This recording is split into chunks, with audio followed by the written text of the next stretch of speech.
The requirements are necessary because they are the bare minimum requirements in order to keep your data safe, not only your data, but also the data of your customers and clients. And we feel that this is a pretty short but curated list of things to focus on to make sure that you have the bare minimum of security. And we encourage you to look through the portal that's going to be provided to you for more tips and tricks on how to further secure your systems. But we'll run through these 4 requirements and talk a little bit about them so you understand what they are and how they work and why they're important. The first one of them is multi-factor authentication, and this really applies to your email or remote access. You're probably familiar with the classic authentication source, which is single-factor authentication, which is just a username and password to access your email. What we're talking about here is that second piece of authentication, the multi-factor authentication. Servers don't know you really are you with your password because so many passwords have been reused, stolen, etc. That we want a second way to check you are who you say you are. And one of the best ways to do that is through your mobile device, like your phone, your iPad, etc. And essentially, it's a second code that's sent to you. You probably have something that you connect to that uses this type of multi-factor authentication. The passcode is sent to you. You read it back into the mail server. It knows you're you, and you can move on with accessing your email. It's so important because criminals have gotten so good at getting passwords. And this basically stops all those attacks in their tracks. So it's a bare minimum requirement to have multi-factor authentication on your email and remote access. The second piece is weekly backups. Super important that you keep a backup of your critical data at least weekly. That's the requirement. That's the bare minimum for the coverage to take effect. I'm just going to talk very quickly about some of the ways you can enhance that. Typically, your backups may be kept on your network, your internet network at home. Maybe you're backing up to a second computer or to a network attached storage device. We recommend that you send a copy of that data to a separate location or system, and probably best to keep different copies and so that you can access older versions of your data in case your more recent ones are all compromised. So that's backups in a nutshell. Again, weekly backups are all that's required, and there's nothing beyond that requirement unless you take those extra steps to protect your personal and customer data.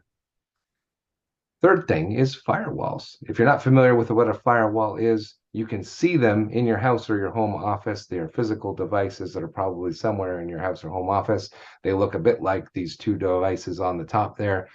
They might be from your telecom provider like Bell or Rogers or Telus, or they might be a device you purchase specifically to provide Wi-Fi. Either way, all of them contain a firewall type service within them. And the firewall, as depicted here, is a lot like a door. It allows certain traffic to come into your network and blocks other traffic from coming in at all. So if it's good data, it will open up the door and allow that information to reach your computers, your printers, your iPhones, your Android phones, etc. However, if it's malicious data and it's trying to access your system through a port that could provide access to controlling your systems or doing damage, then the firewall will keep the door closed and not allow that data to get into your network. It's as simple as that. This is super important because it's very easy if firewalls allow access to specific ports for people to gain access to your systems and your data. So we want to have an active firewall in place. Your requirement is to have one, which you probably already do, but the second piece is to maintain and actively monitor that. What does that really mean? Change the username and password. Make sure it's not admin from the factory.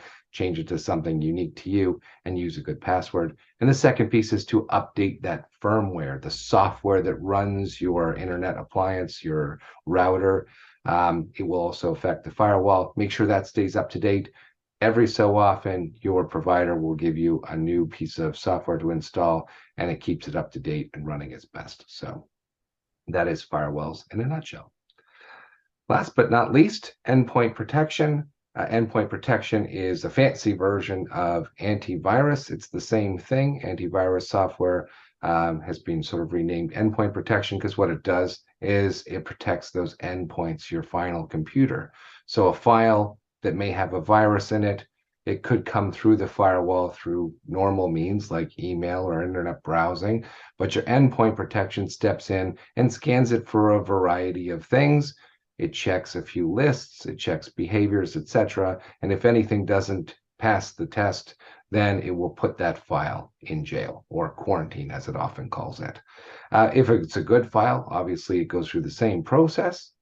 It does all the same checks, and quite invisible to you. You'll just have the file on your PC and begin to use it. That Christmas list that your family sent you will be immediately available. Often endpoint protection is completely invisible to you unless it finds a malicious file, in which case it pops something up. And that's where we get to the second part of this, which, just like firewalls, it's important that you maintain and actively monitor it. What does that mean with respect to endpoint protection? Keep it patched and updated. Often it has what's called the definition files, which are the lists it checks to see whether something is malicious or safe.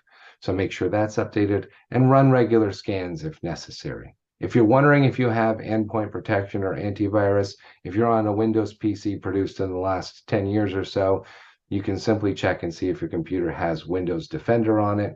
It's free. It comes with Windows. All you have to do is make sure it's on and running, and it's a fairly simple check to do that. Antivirus is super important because those malicious files, if they get on your PC, that's how they end up locking up your files, like we talked about in the backup requirement. And that's it. 4 easy things to make sure you have the bare minimum requirements to allow you to access the insurance program, the Cyber Shield program.